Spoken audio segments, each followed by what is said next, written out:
કેમ છો બધા મજામાં હશો તેવી આશા અને શુભેચ્છાઓ।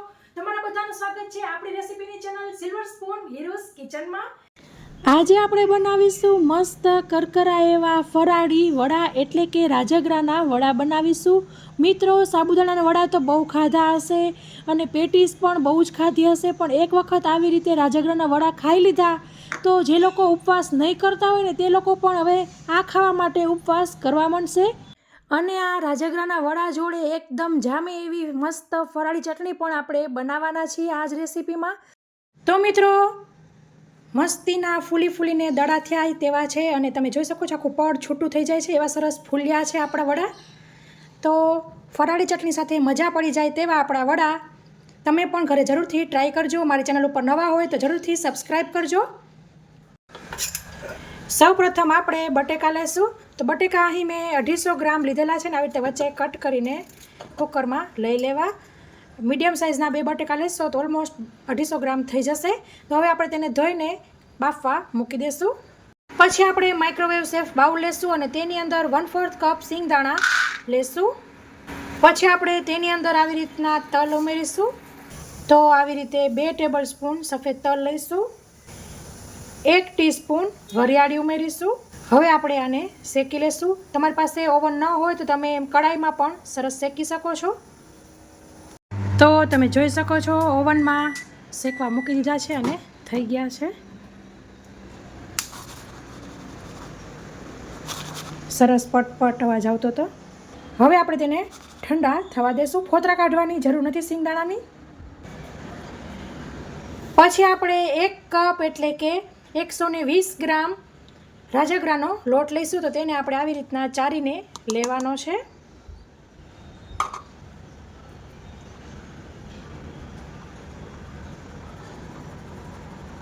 તો હવે આપણે તેમાં સ્વાદ મુજબ મીઠું, ફરાળી મીઠું ઉમેરીશું।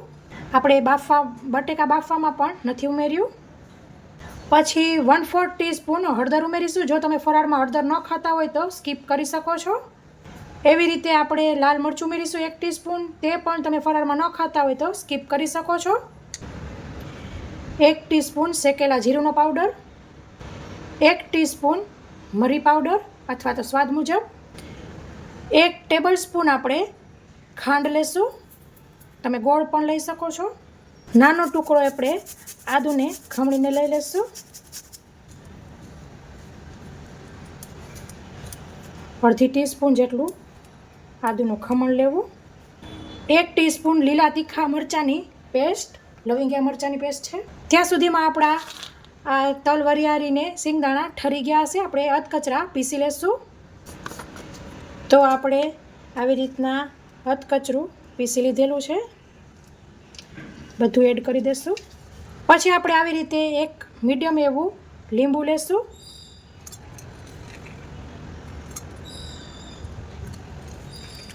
તો આપણા બટેકા થઈ ગયા છે, હવે આપણે તેની છાલ કાઢી લેશું। તો ફ્રેન્ડ્સ, આપણે બટેકાને ફોલી લીધેલા છે અને આવી રીતના કટકા કરી લીધા છે જેથી જલ્દી ઠંડા થઈ જાય। તો તેને આપણે આવી રીતના આદુની જ ખમણીમાં ખમણી લેશું। તો ફ્રેન્ડ્સ, બધા બટેકાને સરસ છીણી લીધેલા છે। પછી આપણે તેની ઉપર આવી રીતે તેલ ઉમેરીશું 2 ટેબલ સ્પૂન। પછી આપણે તેની અંદર ઉમેરીશું 1/4 કપ ધાણા ભાજી અને ચોખ્ખા હાથ વડે સરસ બધું મિક્સ કરી લેવાનું છે। પહેલાં બધું એમને મિક્સ કરી લેવાનું, પછી આપણે તેની અંદર આપણું સિક્રેટ ઇન્ગ્રીડિયન્ટ ઉમેરીશું। તો ફ્રેન્ડ્સ, તમે જોઈ શકો છો આવી રીતના આમ ભીનું થઈ ગયું છે, બાઇન્ડિંગ પણ આવી ગયું છે, પણ આપણે થોડુંક હજી ઢીલું જોઈ છે, બહુ ઢીલું પણ નહીં। તો હવે આપણે તેની અંદર ઉમેરીશું દહીં। તો આવી રીતે 2 ટેબલ સ્પૂન દહીં ઉમેરવાનું છે, ન ખાટું કે ન મોડું એવું માપનું છે। તો આ હતું આપણું સિક્રેટ ઇન્ગ્રીડિયન્ટ, તેનાથી સરસ ખાંડની બેલેન્સ થઈ જશે। અને જો તમારી પાસે ખાટું દહીં હોય ને ફ્રેન્ડ્સ, તો લીંબુનો રસ નહીં ઉમેરવાનો। તો તમે જોઈ શકો છો આવી રીતે પાણી વગર જ લોટ બાંધવાનો છે અને બધો એકરસ આમ ભેગો થઈ જવો જોઈએ। આ ટાઈમે તમે ચાખી પણ શકો છો, તમને વધઘટતા મસાલા એડ કરી શકો છો।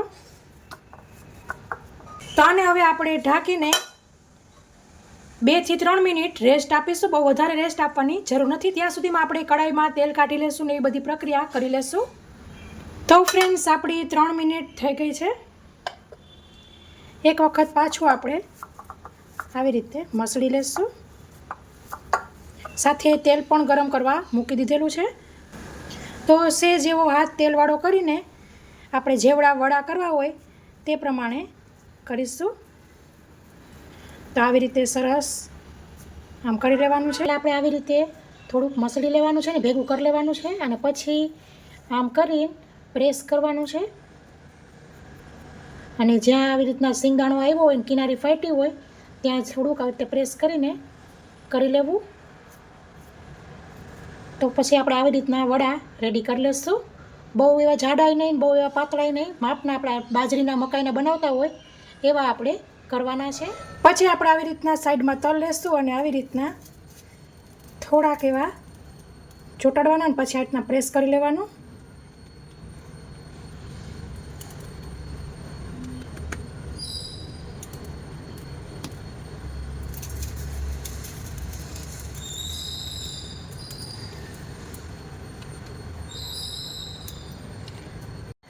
તો આપણે 1 બેચ જેટલાને તલવાળા કોટ કરી લીધા છે. સાથે આપણું તેલ પણ ગરમ થઈ ગયું છે. ફ્રાય કરી લઈશું. તેલ સરસ ગરમ થઈ ગયું છે. વડાને તેલમાં ઉમેરી દઈશું.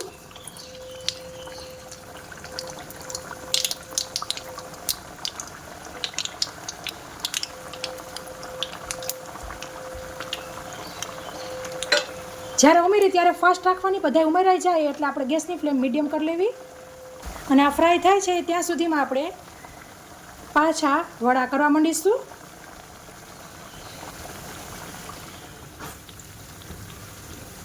આપણે જ્યારથી ઉમેર્યા ત્યારની 3 મિનિટ જેવું થઈ ગયું છે. અને હવે પાછી આપણે થોડીક વાર માટે ગેસની ફ્લેમ ફાસ્ટ કરીશું. તમે જોઈ શકો છો સરસ ફૂલ્યા છે. પલટાવી દેશું. એકો એક વડા આપણા ફૂલ્યા છે, તમે દેખી શકો છો. અને વડામાં વજન હોય છે એટલે હરવેકથી પલટાવું. તેલ ફટ દઈને ઉડી ન શકે, તેલ તમારા ફેસ ઉપર ઉડી શકે છે. તો આપણે બધા વડા ફેરવી લીધેલા છે.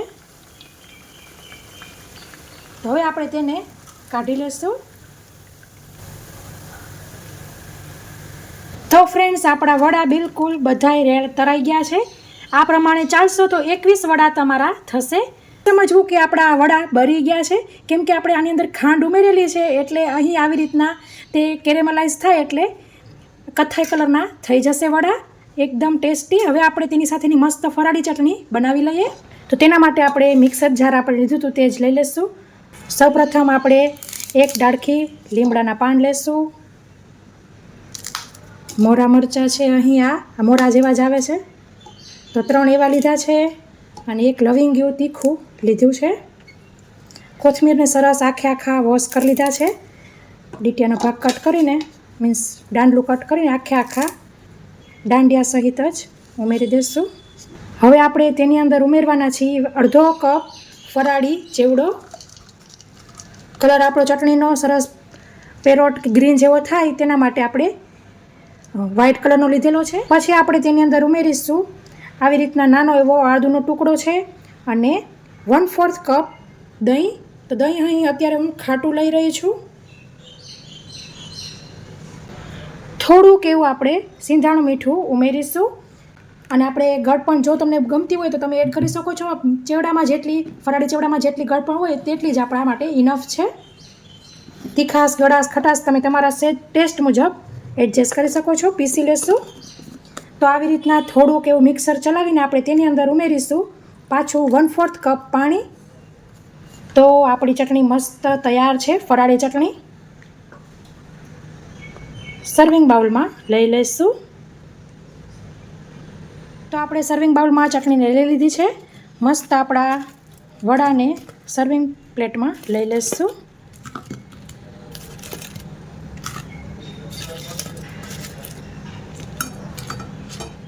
તો ફ્રેન્ડ્સ, તૈયાર છે મસ્ત આપણા એવા ફૂલીને દડા થાય એવા સરસ આપણા વડા. અને ચટણી તો એકદમ જોરદાર બને છે. બેનનું કોમ્બિનેશન એટલું સરસ છે કે જે નહીં રહ્યા હોય ને, મીન્સ જેને ફરાળ નહીં હોય ને, વ્રત ઉપવાસ નહીં હોય ને, તે પણ સરસ માંગીને ખાસે એવા આપણા સરસ વડા થયા છે. તો ફ્રેન્ડ્સ, આશા રાખું છું કે તમને મારો વિડીયો જરૂરથી પસંદ આવ્યો હશે. પસંદ આવ્યો હોય તો લાઇક કરજો, તમારા ફ્રેન્ડ ઓર ફેમિલી સર્કલ સાથે શેર કરજો, જેથી તે લોકો પણ ફરાળમાં આવા સરસ રાજગરાના વડા બનાવી શકે. સો ફ્રેન્ડ્સ, રેસીપીમાં આટલું જ. ફરી મળીશું એક નવી રેસીપી સાથે. ત્યાં સુધી આવજો. Thank you. બાય. જય શ્રી કૃષ્ણ.